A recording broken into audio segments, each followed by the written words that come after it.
நீ என் மைத்துனா யார் நம்பர் இத நீதான் நம்பணும் நீதான் கேட்ட ஆமா நீதான் நான் இருக்கக்கூடிய இந்த ஐவரங்காட்டுல இப்போ ஒரு அழகான ஒரு பெண்மணி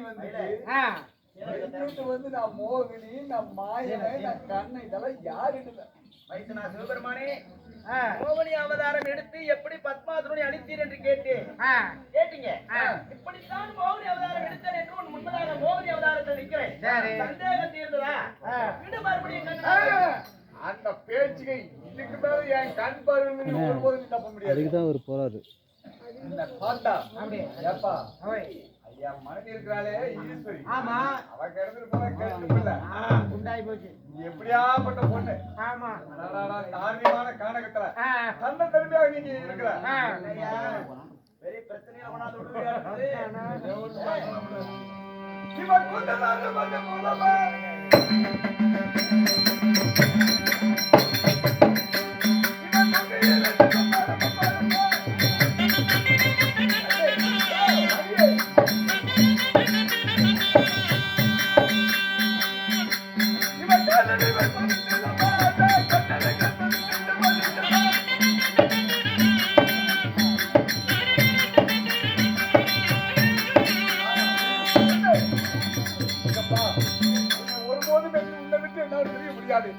நிச்சயமாக சொல்லு எது விட்டுட்டு போயிடாது நீ சிவபெருமான் உலகத்தை படைக்கின்ற பரம்பொருள் நீயும் நானும் சேர்ந்தா இந்த உலகம் தாங்குமா வேண்டாம் மைத்துனான் என் பேச்சை கேளு மைத்துனன் மேல சொல்லி தப்பிக்க பார்க்காத இன்னும் ஒருபோதும் விட மாட்டேன்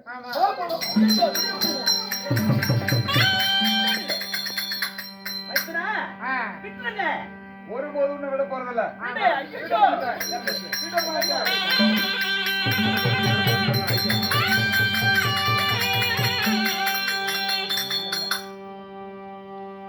சிவபெருமானாகிய என் மைத்துனன் கண்ணன்தான் மோகினி அவதாரம் எடுத்தேன் என்று தெரியாமல் என்னை கட்டி சேர்ந்தா கட்டி சேர்ந்த உடனே அவருடைய வீரியமாகப்பட்டது இந்த பூமியில விழ பார்த்தது இந்த பூமியில் விழுந்தால் இந்த பூமி தாங்குமா இந்த அந்த ரெண்ட பூமணம் எல்லாம் அழிந்து விடுமே அதனால இப்பொழுது அந்த சிவனுடைய வீரியத்தை என் கையினால் பிடிக்கின்றேன்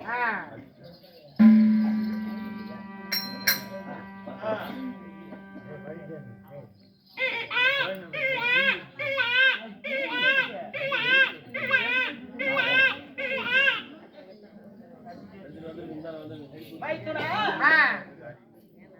நீ செய்த காரியத்தை பார்த்தாயா என்ன அழகான ஒரு குழந்தை பிறந்து விட்டது குழந்தை போறது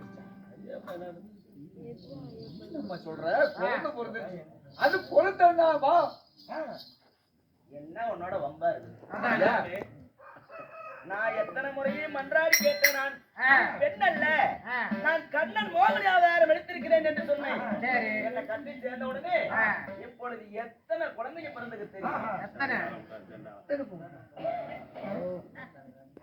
இந்த குழந்தை தானே பிறந்திருக்குது இது பிறந்த இல்லம்மா இது என்ன செய்யலாம் இப்ப இந்த குழந்தை பிடிக்கும் நான் பிடிக்குமா அதுவுமே களத்தல மணியோடு பிறந்திருக்கிறது இந்த குழந்தை களத்தில் மணியோடு பிறந்திருக்கிறது அதனால இந்த குழந்தை இப்படியே வச்சிட்டு இத சொன்ன நம்ப மாட்டேங்கிறல்ல ஆமா ஒரே செகண்ட்ல பாரு வர்றேன்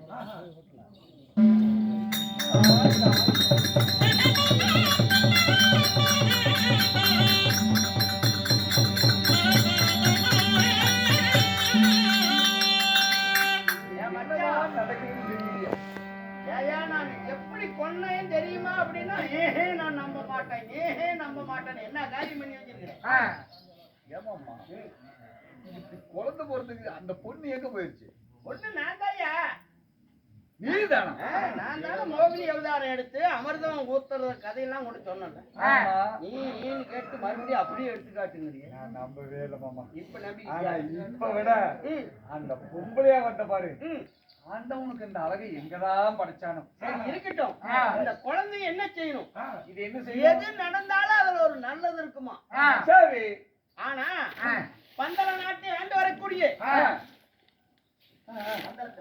பந்தளத்து ராஜனுக்கு குழந்தை இல்லையே என்ற பெருமாளையும் சிவனையும் கும்பிட்டுக்கிட்டே இருக்கிறார் மந்தரத்ராஜன். ஆமா சரி.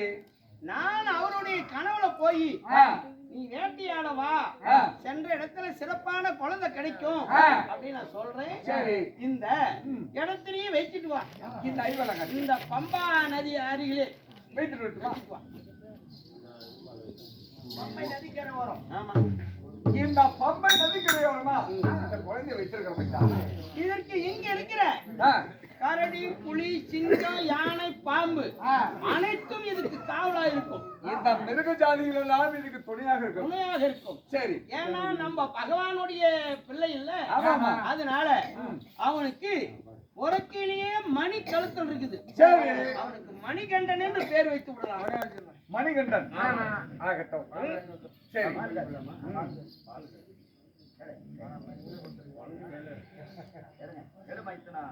அந்த குழந்தையை எடுங்க. ஆமா ஆமா ஆமா. அழுவுது அழுவுது. ஐயோ, அழுவாதாப்பா. அழுவாதா. மித்ரா, இந்த குழந்தை ரொம்ப அழுகுது. என்ன பண்ணலாங்க? இதுக்கு பசி தாங்கல. அதனால இங்க இருக்கிற தாய்மார்கிட்ட 5 ரூபா 10 ரூபா 100 ரூபா பால் காய்ச்சி வாங்கி பால் வாங்கி ஊத்தியா. அப்படியா? ஆமா. ஆகட்டும். ஐயப்பன் பிறந்திருக்கிறார்.